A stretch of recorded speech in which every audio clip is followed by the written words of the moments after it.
warahmatullahi wabarakatuh. Saya Ahmad Irwanto ingin memperkenalkan diri. Saya Ahmad Irwanto, mahasiswa Perbanas, ingin menyampaikan beberapa materi terkait dengan peran, fungsi, kualifikasi, dan prospek karir internal auditor. Hal-hal yang akan dipelajari: A. Fungsi internal auditor. B. Peran internal auditor. C. Kualifikasi internal auditor. D. Prospek kerja auditor. Fungsi internal auditor. Adapun fungsi internal auditor secara menyeluruh mengenai pelaksanaan kerja internal auditing dalam mencapai tujuannya adalah: 1. Membahas dan menilai kebaikan dan ketepatan pelaksanaan pengendalian akuntansi, keuangan, serta operasi. 2. Meyakinkan apakah pelaksanaan sesuai dengan kebijaksanaan, rencana, dan prosedur yang ditetapkan. 3. Meyakinkan apakah kekayaan perusahaan atau organisasi dipertanggungjawabkan dengan baik dan dijaga dengan aman terhadap segala kemungkinan resiko kerugian. 4. Meyakinkan tingkat kepercayaan akuntansi dan cara lainnya yang dikembangkan dalam organisasi. 5. Menilai kualitas pelaksanaan tugas tanggung jawab yang dibebankan.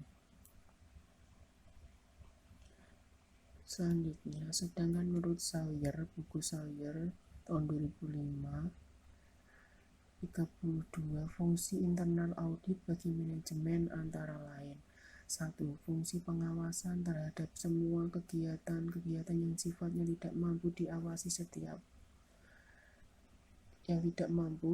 sendiri oleh top manajemen. 2. Fungsi identifikasi dan peminimalan resiko. 3. Fungsi validasi laporan ke manajer. 4. Fungsi support atau membantu manajemen dalam bidang-bidang teknis atau khusus. 5. Fungsi membantu proses pengambilan keputusan. 6. Fungsi analisis masa depan, bukan hanya untuk masa lalu, seperti halnya auditor eksternal. 7. Fungsi membantu manajer untuk mengelola perusahaan. Selanjutnya yang ke B, peran internal auditor. Menurut Tambu Bolon 2005 1-2, ada beberapa peran yang dibawakan oleh auditor internal adalah sebagai berikut. Uraian. Jadi peran itu ada paradigma lama dan paradigma baru. Peran auditor menurut paradigma lama, uraian peran yaitu pengawas, hanya sebagai pengawas. Kemudian untuk paradigma baru, dia sebagai konsultan dan katalisator. Untuk uraian pendekatan, paradigma lama untuk mendeteksi terjadinya suatu masalah. Untuk paradigma baru, preventif atau pencegahan masalah.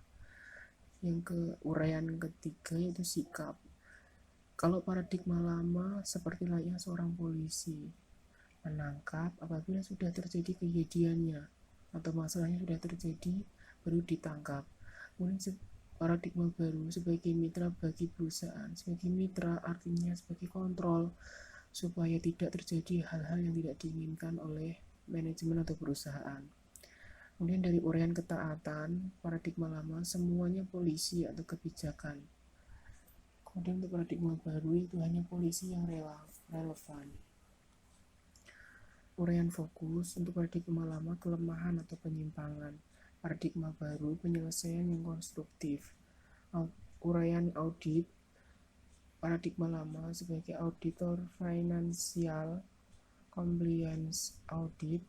Kemudian paradigma baru ada financial compliance, operational audit, dan quality assurance. Kemudian untuk uraian dampak yang diberikan, ada paradigma lama jangka pendek, paradigma baru jangka menengah dan jangka panjang. Sebelumnya itu sumber dari buku Tambu Bolon 2005 halaman 1-3.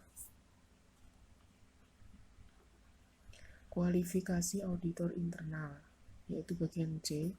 Yang pertama yaitu pelayanan pada publik. Kemudian yang kedua, pelatihan khusus berjangka panjang. 3. Mentaati kode etik. 4. Menjadi anggota asosiasi dan menghadiri pertemuan-pertemuan. 5. Publikasi jurnal yang bertujuan untuk meningkatkan keahlian dalam praktiknya. 6. Menguji pengetahuan para kandidat auditor yang bersertifikat. 7. Lisensi oleh negara. Selanjutnya yang di prospek karir auditor internal. Peluang kerja sebagai auditor baik auditor eksternal maupun internal akan selalu terbuka karena seorang auditor akan menelaah dan menilai kebaikan.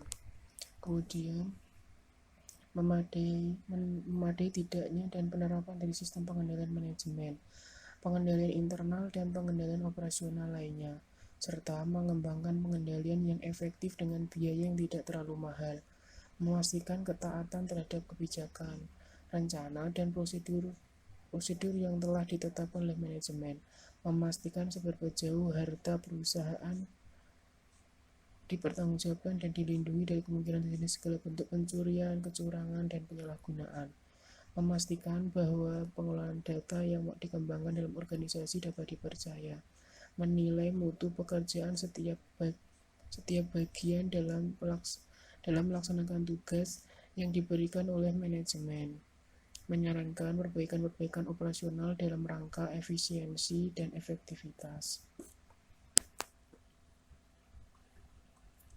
Selanjutnya, tempat bekerja auditor internal. Tempat bekerja auditor internal adalah di tempat-tempat berikut ini. Yang pertama, lembaga pemerintahan. Yang kedua, perusahaan swasta. Yang ketiga, konsultan. Yang keempat, dirjen pajak. Terima kasih atas perhatian teman-teman sekalian. Semoga presentasi pada kesempatan kali ini dapat bermanfaat sebagai referensi teman-teman dan sebagai acuan dalam melaksanakan pengauditan internal di suatu perusahaan. Akhir kata, wassalamualaikum warahmatullahi wabarakatuh.